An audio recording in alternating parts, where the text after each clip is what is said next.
दरम्यान वीकेंड आणि पावसाळी वातावरणामुळे पुणे जिल्ह्यातल्या जुन्नर तालुक्यातल्या माळशेज घाटात आज पर्यटकांची मोठी गर्दी पाहायला मिळते।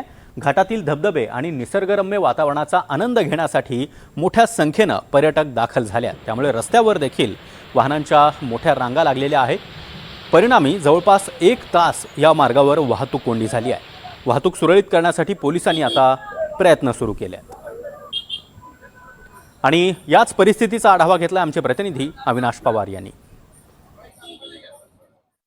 माळशेज घाटामध्ये वीकेंडला मोठ्या प्रमाणात पर्यटकांची गर्दी होती आणि त्याचा परिणाम माळशेज घाटाच्या इथे वाहतुकीवर झाल्याचं माझ्या पाठीमागे आपण जर पाहिलं तर गेल्या तासभरापासून इथे जे वाहतुकीचं आहे अगदी खालून म्हणजे कल्याणकडून अहिल्यानगरकडे जी वाहतूक जाते तिथे खोळंबा झाल्याचं चित्र पाहायला मिळते।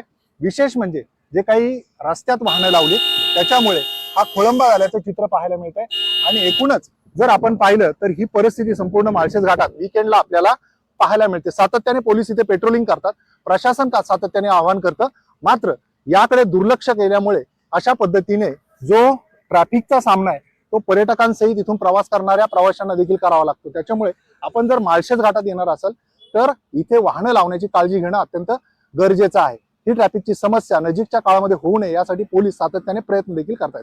अविनाश पवार, NDTV मराठी, माळशेज घाट, पुणे।